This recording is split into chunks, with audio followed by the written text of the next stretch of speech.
کعب نے ہی یوم العروبہ کا نام بدل کر یوم جمعہ رکھا۔ جب وہ خطبہ دیتے تو اپنی بات کا آغاز اما بات سے کرتے۔ آنے والے زمانوں میں یہی رواج پا گیا جو آج بھی قائم ہے۔ آج کا عنوان ہے اللہ کریم نے بنی قریش سے بنی ہاشم کو چنا۔ جبرائیل امین ایک دن رسول اللہ صلی اللہ علیہ وآلہ وسلم کی خدمت میں حاضر ہوئے اور رسول اللہ سے عرض کی، میں نے زمین کے مشارق اور مغارب کو کھنگالا ہے، میں نے آپ رسول اللہ سے بہتر کسی کو نہیں دیکھا۔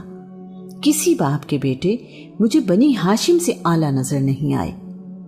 ہاشم بن عبد مناف۔ ہاشم رسول اللہ کے پردادا ہیں۔ ہاشم کے معنی ہیں روٹیاں چورا کرنے والا۔ ان کا اصلی نام امر الاولیٰ ہے۔ ہاشم بڑے وجیح، بہادر اور دانشمند تھے۔ اپنی سخاوت کے لیے بہت شہرت رکھتے تھے۔ ایک کامیاب تاجر تھے۔ اکثر اپنا مال تجارت فلسطین لے کر جایا کرتے تھے۔ بہت دولت مند تھے اور اپنی قوم میں عزت دار جانے جاتے تھے۔ ہاشم غریب پرور، رحم دل اور درد مند شخصیت کے مالک تھے۔ ہاشم پیدا ہوئے تو ان کا جڑواں بھائی عبد شمس بھی پیدا ہوا۔ ہاشم کی ایک انگلی عبد شمس کے پہلو سے جڑی ہوئی تھی، جسے کاٹ کر الگ کیا گیا۔ ہاشم بھائیوں میں سب سے بڑے نہیں تھے، لیکن اپنے قبیلے کے سردار ہوئے۔ عرب میں قبیلے کا سردار ہونے کا کوئی نظام نہیں تھا۔ ہاشم کا چہرہ بہت روشن تھا، بہت جاذب نظر تھے۔ جو کوئی ہاشم سے ملتا بہت متاثر ہوتا۔ آپ مسافروں کے ذمہ واجبات اپنی جیب سے ادا کر دیا کرتے تھے۔ اس زمانے میں یہ بہت بڑی سخاوت تھی۔ آج کل کی طرح بینک یا رقم بھجوانے کا کوئی طریقہ نہیں ہوا کرتا تھا۔ دیار غیر میں ایسی مدد ملنا بہت بڑی بات تھی۔ ہاشم میں ان کے دادا قصی کی بہت ساری خوبیاں پائی جاتی تھیں۔ وہ نہ صرف حاجیوں کے لیے کھانے کا انتظام کرتے، بلکہ مکہ کے غریبوں کے لیے ان کا دسترخوان ہمیشہ بچھا رہتا تھا۔ انہیں اپنے لوگوں کی بہت فکر رہتی۔ ہاشم نے اس بات کا انتظام کیا کہ تجارتی قافلے مکہ سے سال میں 2 بار دوسرے ملکوں کو جایا کریں۔ قرآن مجید کی سورہ قریش میں دونوں سفروں کا ذکر کیا گیا ہے۔ انہوں نے گرمیوں میں شام کی طرف جبکہ سردیوں میں تجارتی قافلہ یمن کی طرف بھیجنا شروع کیا۔ ہاشم نے اچھی سفارتکاری کرتے ہوئے شہنشاہ روم سے اس بات کی اجازت لی کہ قریش کے تجارتی قافلوں سے ٹیکس نہ لیا جائے۔ حبشہ کے بادشاہ سے بھی ایسی تجارتی رعایت لی۔ آج کے زمانے میں ہم اسے موسٹ فیورڈ نیشن سٹیٹس کہتے ہیں۔ انہوں نے دیگر ممالک سے بھی تجارتی معاہدے کیے۔ اس وجہ سے مکہ میں خوشحالی آئی۔ عرب میں راستے غیر محفوظ تھے اور تجارتی قافلے لٹ جانے کا خطرہ رہتا تھا۔ ہاشم نے بذات خود پورے عرب کے دورے کیے، قبیلوں سے معاہدے کیے کہ وہ قریش کے قافلوں کی حفاظت کریں گے، جس کے بدلے میں قریش ان قبیلوں کے پاس خود جائیں گے اور تجارتی خرید و فروخت کریں گے۔ ان معاہدوں کی وجہ سے قریش کی تجارت محفوظ رہی۔ ایک بار مکہ میں سخت قحط پڑا، نوبت فاقوں تک پہنچ گئی۔ لوگوں کو کھانے پینے کے لیے کچھ نہیں ملتا تھا۔ ہاشم مکہ سے شام گئے، وہاں سے خشک روٹیاں اور اناج خرید کر لائے۔ مکہ واپس آئے تو حج کے دن تھے۔ مکہ والوں کے علاوہ پورے عرب سے لوگ آئے ہوئے تھے۔ روٹیاں بنتی، اونٹ ذبح ہوتے اور لوگوں کے لیے دسترخوان بچھے رہتے۔ دعوت عام تھی کہ سب اپنی بھوک مٹائیں۔ اونٹ کے گوشت کا شوربہ بنایا جاتا اور اس میں روٹیاں چورا کر کے ڈالی جاتی۔ آپ کو اسی وجہ سے ہاشم کہا جانے لگا۔ ہاشم کی وجہ سے ہی رسول اللہ رسول ہاشمی کہلائے۔ ہاشم کو اپنے لوگوں کی خدمات کی وجہ سے ابو البطحاء اور سید البطحاء بھی کہا جاتا ہے۔ بطحاء وادی مکہ کا ہی نام ہے۔ ہاشم نے یثرب یعنی مدینہ منورہ میں بنی خزرج کے ایک خاندان بنی نجار کی خاتون تاجر سلمہ بنت عمر سے شادی کی۔ سیدہ سلمہ نے شادی کرتے وقت یہ شرط رکھی کہ وہ آزادی سے اپنا کاروبار بھی کرتی رہیں گی اور یثرب نہیں چھوڑیں گی۔ ہاشم نے ان کی شرط قبول کر لی۔ سلمہ سنجیدہ، تجربہ کار اور باتدبیر خاتون تھی۔ ان کے ہاں 472 عیسوی میں ایک بیٹا پیدا ہوا۔ یہ شیبہ یعنی عبد المطلب تھے۔ ہاشم نے 32 سال کی عمر میں غزہ فلسطین میں وفات پائی۔ اور وہیں دفن ہوئے۔ ہاشم کی عبد المطلب کے علاوہ اور بھی اولاد تھی، لیکن بعد میں ہاشم کی اولاد میں صرف عبد المطلب کی نسل ہی باقی رہی۔ عبد المطلب بن ہاشم۔ عبد المطلب رسول اللہ کے دادا ہیں۔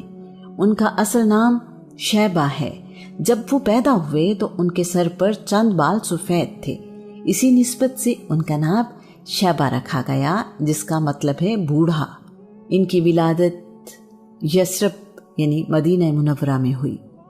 ہاشم کے 3 بھائی ہیں جن کے نام عبد شمس، مطلب اور نوفل ہیں۔ عبد شمس اپنے کاروبار کے سلسلے میں زیادہ تر یمن اور ملک شام میں رہا کرتے تھے، جبکہ نوفل تجارت کے لیے زیادہ وقت عراق میں گزارا کرتے تھے۔ ہاشم کی وفات کے بعد ان کے بھائی مطلب بن عبد مناف قبیلے کے سردار بنے۔ شیبہ اور ان کی والدہ سلمہ یثرب میں ہی رہنے لگے۔ اس دوران 8 سال کا عرصہ گزر گیا۔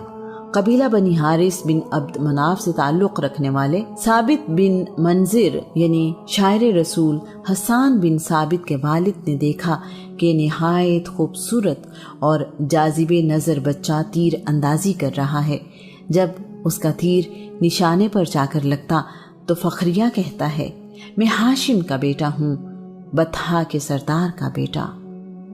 مکہ جا کر ثابت بن منذر اپنے دوست مطلب سے ملے اور ساری بات انہیں بتائی، ساتھ ہی کہا یہ مناسب نہیں کہ ہاشم کا بیٹا غریب الوطنی میں زندگی گزارے، اسے جا کر اپنے وطن واپس لائیے تاکہ وہ بھی اپنے باپ دادا کی زمین اور خاندان میں پلے بڑھے۔ مطلب نے جواباً کہا، میں ابھی یثرب جاتا ہوں اور اپنے بھتیجے کو لے کر آتا ہوں۔ شیبہ کو مکہ لانا آسان کام نہیں تھا۔ سیدہ سلمہ ایک کامیاب تاجر خاتون تھی، سمجھدار اور خوددار تھی۔ سلمہ کی اپنے بیٹے سے محبت، شیبہ کی یثرب میں پرورش، نانا کا خاندان اور اس شہر سے لگاؤ، سب اس میں رکاوٹ تھے۔ مطلب کی درخواست پر سیدہ سلمہ نے انکار کر دیا۔ مطلب 3 دن یثرب میں رکے رہے۔ آخر کار انہوں نے اپنی بھابھی کو قائل کر لیا۔ سلمہ نے خود تو مکہ آنے سے معذرت کر لی، لیکن بیٹے کے مستقبل کی خاطر مطلب کے ساتھ مکہ بھیج دیا۔ مطلب مکہ میں داخل ہوئے تو شیبہ ان کے ساتھ اونٹنی پر سوار تھے۔ آپ جدھر سے گزرتے لوگ پوچھتے، یہ کون ہے جو تمہارے ساتھ اونٹنی پر سوار ہے؟ مطلب جواب دیتے، یہ میرا عبد یعنی غلام ہے۔ مطلب اپنے گھر گئے تو بیوی کے پوچھنے پر بھی یہی جواب دیا۔ شیبہ کو نہلا دھلا کر نئے کپڑے پہنائے گئے۔ مطلب ان کو لے کر باہر آئے اور اعلان کیا، یہ شیبہ ہے، میرے بھائی ہاشم کا بیٹا۔ عبد المطلب یعنی مطلب کا غلام ایسا مشہور ہوا کہ شیبہ اسی میں گم ہو گیا۔ تاریخ انہیں عبد المطلب کے نام سے ہی جانتی ہے۔ ہاشم کی وفات کے بعد ان کی ساری ذمہ داری ہاشم کے چھوٹے بھائی مطلب نبھاتے رہے۔ عبد المطلب جوان ہوئے تو انہوں نے ہاشم کی جائیداد اور تمام مناصب اپنے بھتیجے عبد المطلب کے حوالے کر دیے۔ ہم اس بات کا ذکر ایسی زمین جہاں کوئی کھیتی باڑی نہیں میں کر چکے ہیں کہ بنی جرہم وقت گزرنے کے بعد اپنے وعدے پر قائم نہ رہے۔ انہوں نے زمزم کے چشمے پر قبضہ کر لیا۔ بنی جرہم کی حکومت تقریباً 450 سال تک مکہ پر رہی۔ مکہ آنے والے حاجیوں پر ان کا ظلم اور زیادتیاں بہت بڑھ گئیں تو اللہ کریم نے ان سے حکومت چھیننے کے انتظامات کر دیے۔ عبد المطلب سے 500 سال پہلے بنی جرہم، بنی اسماعیل اور بنی خزاعہ میں لڑائی ہوئی۔ اس وقت بنی جرہم کا سردار عمر بن حارث جرہمی تھا۔ بنی جرہم کو جب اپنی شکست یقینی نظر آئی تو انہوں نے کعبہ میں موجود نوادرات چشمہ زمزم میں پھینک دی۔ کعبہ میں موجود سونے سے بنے ہوئے 2 ہرن، قیمتی تلواریں، زرہ اور دیگر قیمتی سامان بھی چشمہ زمزم میں پھینک دیا۔ اس کے بعد انہوں نے چشمہ مٹی سے بند کر دیا۔ وہ نہیں چاہتے تھے کہ فاتح قبیلے اس چشمے سے فائدہ اٹھا سکیں۔ مکہ میں رہنے والوں کی 40 نسلیں اس دوران گزری۔ مکہ کے لوگوں کے ذہن سے زمزم کی یاد ہی مٹ گئی۔ عبد المطلب ایک رات حتیم میں سو رہے تھے کہ خواب میں کسی نے چشمہ زمزم ڈھونڈنے کو کہا۔ وہ ایسا خواب 3 رات دیکھتے رہے۔ انہوں نے 4تھی رات بھی ایسا ہی خواب دیکھا۔ عبد المطلب اپنا خواب یوں سناتے ہیں۔ میں نے خواب میں پوچھا زمزم کیا ہے؟ مجھے ہدایت دی گئی کہ زمزم آپ کے دادا اسماعیل کی میراث ہے۔ یہ پانی کا چشمہ ہے، اس کا پانی نہ تو ختم ہوتا ہے اور نہ ہی اس کی مرمت کی جاتی ہے۔ اس گھر کا حج کرنے والے اس سے پانی پیتے ہیں۔ یہ کعبہ کے اندر گوبر اور قربانی کے جانوروں کے خون کے درمیان کی جگہ میں واقع ہے، جہاں کالا کوا اپنی چونچے مار رہا ہے، چیونٹیوں کی بستی کے بالکل قریب۔ اسی خواب میں عبد المطلب سے کہا گیا یہ پانی تمہارے پینے کے لیے ہے اور تمہارے بعد تمہاری اولاد کے پینے کے لیے ہے۔ اگلی صبح عبد المطلب اپنے بیٹے حارث کو ساتھ لے کر یہاں پہنچے۔ اس وقت تک عبد المطلب کا ایک ہی بیٹا تھا۔ لوگوں نے عبد المطلب کا مذاق اڑایا۔ عبد المطلب کو احساس ہوا کہ ان کا ایک ہی بیٹا ہے تو انہوں نے 10 بیٹوں کے لیے دعا مانگی۔ کعبہ کے صحن میں جہاں جانوروں کی قربانی کی جاتی تھی اس کے قریب ہی ایک کوا مٹی میں چونچ سے کھدائی کر رہا تھا۔ اس کے پاس چیونٹیوں کا بل بھی نظر آیا۔ کھدائی کرنے کے لیے کدال ان کے پاس تھی۔ یہ کوئی آسان کام نہیں تھا۔ مکہ کے لوگ اس بات کے مخالف تھے، انہیں یہ سب بیت اللہ کی بے حرمتی لگتا تھا۔ عبد المطلب نے کسی کی پرواہ نہ کی اور اپنے بیٹے کے ساتھ کھدائی شروع کر دی۔ نرم مٹی ختم ہوتے ہی یہ کام اور بھی مشکل نظر آنے لگا۔ ایسا لگتا تھا کہ یہ کوشش بے معنی ہے۔ جب کھدائی کافی گہرائی تک ہو چکی تو پانی کی وجہ سے زمین کی سطح گیلی نظر آئی۔ قریش کے باقی قبیلے کامیابی قریب دیکھتے ہوئے مطالبہ کرنے لگے کہ پانی کا کنواں ہم سب کے باپ کا ہے، اس میں ہمیں حصہ دیا جائے۔ عبد المطلب نے صاف انکار کر دیا۔ انہوں نے کہا یہ اللہ کا مجھ پر انعام ہے، میں کسی اور کو اس میں شریک نہیں کروں گا۔ جھگڑا زیادہ بڑھا تو طے پایا کہ ہم کسی سے فیصلہ کروا لیتے ہیں۔ لڑائی سے بچنے کا واحد راستہ یہی تھا۔ قبیلہ بنی سعد بن حزیم کی کاہنہ کو حکم بنایا گیا۔ وہ ملک شام کی سرحد کے قریب رہتی تھی۔ اس تک پہنچنے کے لیے ایک لمبا اور صبر آزما سفر تھا۔ عبد المطلب اور قریش کے باقی قبیلوں کے نمائندے اس سفر پر نکل پڑے۔ 20 لوگ عبد المطلب کے ساتھ اور 20 لوگ دوسرے فریق کے ساتھ تھے۔ اس قافلے میں 40 لوگ شامل تھے۔ راستے میں عبد المطلب اور ان کے ساتھیوں کا پانی کا ذخیرہ ختم ہو گیا۔ پیاس نے تنگ کیا تو دوسرے فریق سے پانی مانگا۔ انہوں نے پانی دینے سے انکار کر دیا۔ یہ بڑی ہی پریشان کن صورتحال تھی۔ پیاس کی شدت موسم کی وجہ سے بہت زیادہ تھی۔ سفر جاری رہا۔ کچھ دیر بعد دوسرے فریق کا پانی کا ذخیرہ بھی ختم ہو گیا۔ اب صحرا میں زندگی کی امید نہ ہونے کے برابر تھی۔ وہیں قیام کیا گیا۔ اگلی صبح جب سفر کے لیے اونٹوں کو اٹھایا گیا تو عجیب ماجرا ہوا۔ عبد المطلب کے اونٹ کے پاؤں کے نیچے سے پانی کا چشمہ ابل پڑا۔ سب حیران تھے کہ صحرا میں پانی کا چشمہ۔ عبد المطلب اور ان کے ساتھیوں نے اپنی پیاس بجھائی۔ باقی راستہ طے کرنے کے لیے اپنے مشکیزے بھر لیے۔ عبد المطلب نے دوسرے فریق کو بھی پانی پینے اور ذخیرہ کرنے کی اجازت دی۔ پانی پینے اور ذخیرہ کر لینے کے بعد دوسرے فریق نے کہا عبد المطلب اب آگے جانے کی ضرورت نہیں۔ اگر اللہ تمہیں اس صحرا میں پانی کا چشمہ عطا کر سکتا ہے تو زمزم پر ہمارا دعویٰ درست نہیں، ہم اپنا دعویٰ واپس لیتے ہیں۔ تمام لوگ یہاں سے مکہ واپس آ گئے۔ عبد المطلب نے واپس آ کر چشمہ زمزم کی کھدائی دوبارہ شروع کر دی۔ چشمہ ظاہر ہو گیا تو ایک نئے جھگڑے نے سر اٹھا لیا۔ اس چشمے سے ملنے والے نوادرات، تلواریں اور سونے کے ہرن اب لڑائی کی وجہ تھے۔ فیصلہ ہوا کہ فریقین کے درمیان فال نکالی جائے۔ فال میں جو فیصلہ ہو وہ سب کو منظور ہوگا۔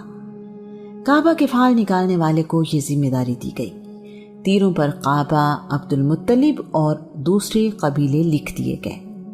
زرد رنگ کے 2 تیر کعبے کے لیے، سیاہ رنگ کے 2 تیر عبد المطلب کے لیے اور سفید رنگ کے 2 تیر قریش کے لیے تھے۔ کعبہ کے لیے فال نکالی گئی تو فال سونے کے ہرنوں پر نکلی۔ سونے سے بنے ہوئے ہرن کعبہ کی ملکیت ہو گئے۔ باقی قوم کے لیے فال نکالی گئی تو تیر خالی نکلے۔ عبد المطلب کے لیے فال نکالی گئی تو نواد رات پر نکلی۔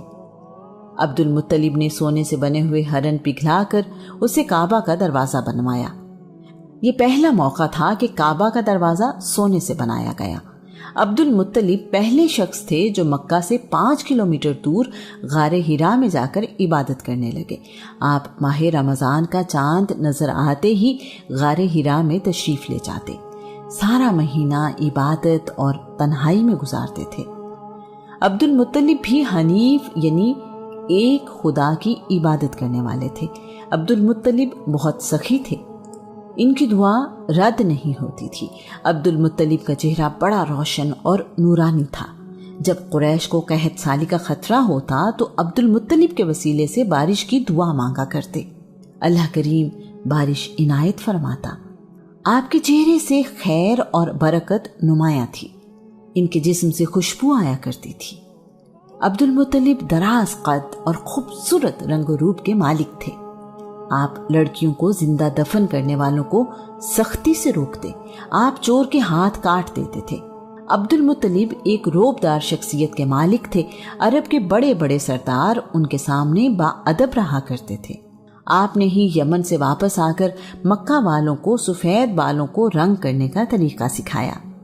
عبد المطلب نے چشمہ زمزم کی کھدائی کے دوران دعا مانگی، یا اللہ مجھے 10 بیٹے عطا فرما، وہ میری زندگی میں جوان بھی ہو جائیں تو میں ان میں سے ایک بیٹا تیری راہ میں قربان کروں گا۔ عبد المطلب نے 5 شادیاں کی۔ اللہ کریم نے عبد المطلب کی دعا قبول کرتے ہوئے انہیں 10 بیٹے عطا کیے۔ ان کے بیٹے ان کی زندگی میں ہی جوان ہو گئے۔ عبداللہ کی قربانی کے زمانے کے بعد عبد المطلب کے مزید 3 بیٹے پیدا ہوئے جو عباس، حمزہ اور مقوم ہیں۔ عبد المطلب کے بیٹے حارث بن عبد المطلب، قاسم بن عبد المطلب، زبیر بن عبد المطلب، ابی طالب بن عبد المطلب، مصعب بن عبد المطلب، ابو لہب بن عبد المطلب، زرار بن عبد المطلب، غیداق بن عبد المطلب، حجل بن عبد المطلب، عبداللہ بن عبد المطلب، عباس بن عبد المطلب، حمزہ بن عبد المطلب، مقوم بن عبد المطلب۔ عبد المطلب کی بیٹیاں ام حکیم بیضہ بنت عبد المطلب، عاتکہ بنت عبد المطلب، امیمہ بنت عبد المطلب، عروہ بنت عبد المطلب، برہ بنت عبد المطلب، صفیہ بنت عبد المطلب۔ ابن سعد کے مطابق جناب عبد المطلب کے 13 بیٹے ہیں۔ رسول اللہ کے باپ دادا اعلیٰ روایات، ظرف، خوبیوں اور کمالات کے مالک ہیں۔ دنیاوی اعتبار سے بھی بہترین خاندان ہے۔ اللہ کریم نے اپنے رسول کو بہترین لوگوں کی نسل سے پیدا کیا۔ اپنے ہم عمر بچوں کے ساتھ کھیلتا ہے۔